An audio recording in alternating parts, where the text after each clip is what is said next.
Ladies and gentlemen, let's get into the video. Let us further discuss the Xbox One and performance. So this seems to be a running theme recently, but I've done this as an article as well because I have got numerous links in here for what I'm about to discuss. In other words, relevant sources, and it makes it so much easier to do it as an article. But anyway, yeah. So, this comes to us from Famous Mortimer. His real name, of course, would be Pete Dodd, and he is a well-known leaker / industry insider. Now, the first part isn't so interesting, but I just want to clarify. He started things out by saying that he had heard and spoken to many developers who said that the Xbox One's UI was a mess at the start. They did a great job pulling it together at the last minute. It crashed a lot of debug units right up until launch. Then the Xbox One launched, and then there was a stable UI. End quote. I'm sure some of you might remember way back, just prior to the Xbox One's launch. Indeed, some of the live demos that you saw where they were showing it off on like videos on YouTube, that type of thing. The rumor has it that a lot of them were fake. I mean, you can Google around on that one. But basically what they did is, because the voice commands and some of the stuff simply wasn't implemented at the time, they were basically just kind of faking it and using a button to pretty much simulate what it would be like. Don't get me wrong, I really do respect the coders and Microsoft for pretty much pulling it all together and doing so much bug testing in the last minute. I imagine many cups of coffee were consumed during that. So let's move on to the meaty stuff. Now, the Xbox One's GPU, ESRAM, DDR3 combination have earned it a lot of criticism. I'm pretty sure we can all agree with that. Whether you're a fan of the Xbox One or whether it's mortal enemy, we can all agree that there's been a lot of controversy surrounding its decisions. So, Microsoft have of course pointed out the power of cloud rendering, but many, including myself, if I'm being honest, and I like to be as transparent as possible, but as well as Pete Dodd, just aren't convinced for now it's going to make any difference. He said, and I exact quote, "Cloud won't help with rendering, not for half a decade at minimum. As for 60 FPS / 1080p, not anytime soon, but tools will improve." So why is this? End quote, by the way. So why is this? Well, it's pretty simple. I've gone into this ad nauseum, particularly before the console launch. So if you're curious, you can always search on the channel for Xbox One Cloud or something similar, and it will no doubt pop up. But pretty much the issue is simple. It's all about latency. So the reason he's talking about 5 years isn't due to the server hardware, right? I mean, we've got GPUs which could parallel compute significantly more powerful already than the Xbox One or PS4's GPU. Even a mid / high-end GPU on a PC, which, these servers are going to have several of these cards inside and several processors, CPUs. It's not really about the speed of the server. It's about the speed of everything else, like your home connection, the speed of the servers, the relay, your ISP, and their connection / latency, and so much other stuff. Especially if you're using Wi-Fi, connections might drop. Basically speaking, to simplify it all, the time that it takes for your console to relay information that I need you to process this while I process that, and then the server to actually receive it, to then process and actually render it, then to package it all up nicely and compressed, may I add, then send it to your console for your console to uncompress it and then put it on screen. It just takes too much time, and it won't really be able to sync to a single frame of animation, which is ideally what you want with like a very interactive game.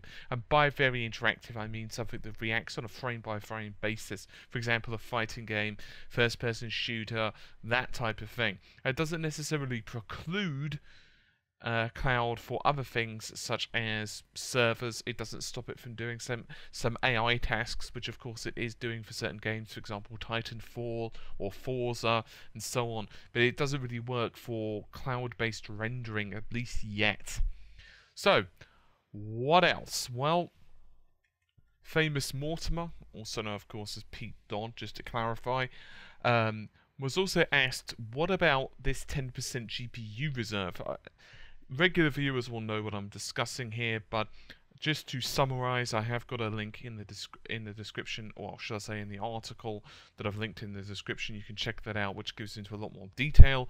But to summarize, all it is basically the 10% reserve of the GPU that was being used for the Xbox One's operating system and various functions has now been reserved to only, well, reduced to only 2%. So in other words, 8% of GPU time has now been pretty much given to games developers. So now basically they have 98% GPU time rather than, well, 90%.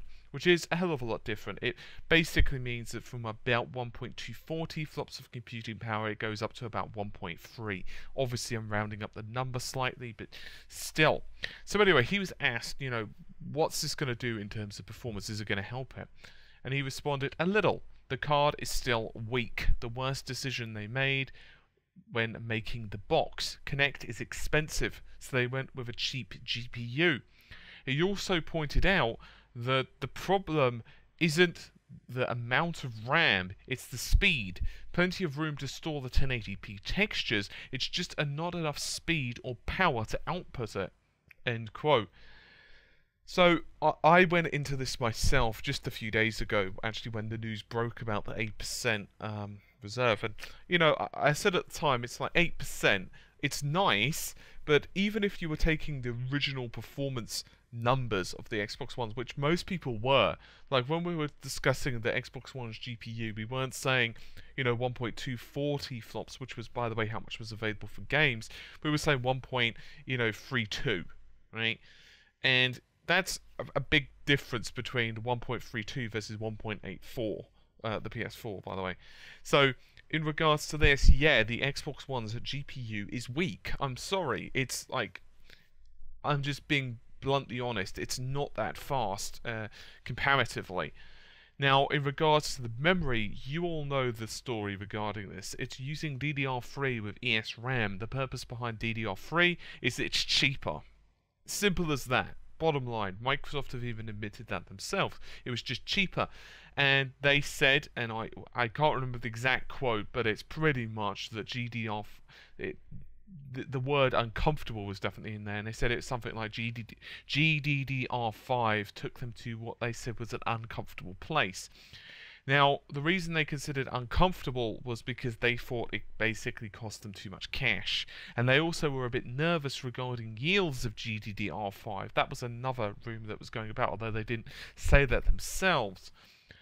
The issue now is that they basically had to bolt on the ESRAM to the Xbox One SoC, and this done a couple of things. One, it made the system cheaper to produce, but two, it cut down the amount of CUs they could have in compute units, so effectively they've got less shading power. And if you were to do a little bit of Googling and comparison, basically the issue is that the Xbox One has half the amount of ROPs, it has 50% of the amount of TMs, texture mapping units, and, well, 768 shaders versus 1152. Granted, the Xbox One's shaders are running faster than the PS4's, but even so, it's just not enough to make up the difference in performance. Indeed, with the amount of shaders that the Xbox One has, the clock speed would have to be ramped up just ridiculous amounts to be competitive to the PS4's GPU, and that's just really how it is, unfortunately. And so what basically happens is the Xbox One is left to access a lot of stuff from DDR3, and some people have said that the ESRAM helps a lot. You know, it's nice, it's good, but it's just not quite enough. And I do wish Microsoft had managed to cram 64 megabytes on there. To give you a comparison, the Haswell processors, or some of the Haswell processors that have like a higher end integrated GPU, iGPU, they've got 128 megs on as like EDRAM rather than ESRAM. And so one argument that was leveled at Microsoft is, why didn't you do like 64 or 128 is like a daughter-died kind of situation? But the response to that was most likely cost, although Microsoft wouldn't, of course, really comment on it. So there you have it, folks. I mean, this isn't really something that is new from the perspective of you and I. I mean, quite a few people knew this anyway. It's just now that, of course, people are starting to talk about it more in the industry. Obviously, a lot of NDAs are still there. I mean, for example, we've just recently heard that the Xbox One's version of UE4, Unreal Engine 4, most likely won't differ that much from the PlayStation 4's.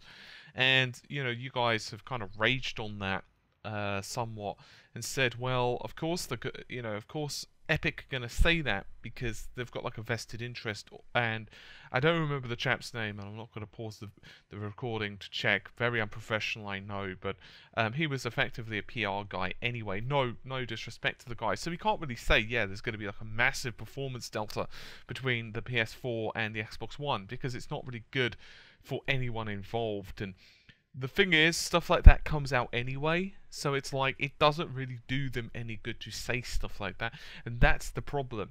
Another industry insider, Ashan Rashid, meanwhile, was saying that the gap between the Xbox One and PS4 is going to widen. Obviously, right now, titles are not that ambitious compared to what they will be like 2, 3, 4 years down the line, because obviously, quite a few of the games now are still using a lot of assets or code which is effectively from the older games. It's not quite so much of a big deal as maybe what you'd expect, because PC development has helped. In other words, a lot of developers can simply utilize a lot of the PC assets, which helps a lot. But yeah, of course you all know the stories regarding that. So anyway, hopefully, the Xbox One's toolchains will improve. I mean, I don't see why they wouldn't. It always does happen. And obviously, Microsoft do have a talented bunch of individuals there, and they will improve the operating system, they will improve the APIs, the drivers, and everything else that basically go into increasing the system's performance. In addition to that, just because, you know, you might be playing a game at a lower resolution. Remember, the difference between 900p and like 1080p gobbles up a lot, a significant amount of the performance difference between the PS4 and the Xbox One. And honestly speaking, some people, they swear blind they can't tell the difference between 900p. I mean, I know people that can't tell the difference between 720p and 1080p, and yes, you may scoff. You may say, what the hell? Do you have, like, you know, cataracts or something similar? Do you have, like, you know, difficulty with sight? Well, remember that some people aren't so sensitive about it, and secondly, it also really depends on your visual setup. As I've said before, if you're playing on, like, a piddly little 20-inch screen, you know, several feet away, then you're probably not going to see the difference. Moreover, the games are still going to be on the Xbox One. They're still going to be really good on the Xbox One. You're still going to get the Xbox One exclusives, and most likely those are still going to be, just like the PlayStation 4's exclusives, they're going to definitely be the most visually impressive. So, as I said, this isn't something to worry about if you're an Xbox One owner, particularly. This is just something to think about more than anything, and something to discuss. Anyway, hopefully you've enjoyed the video. I'll see you soon. Take care. Bye for now.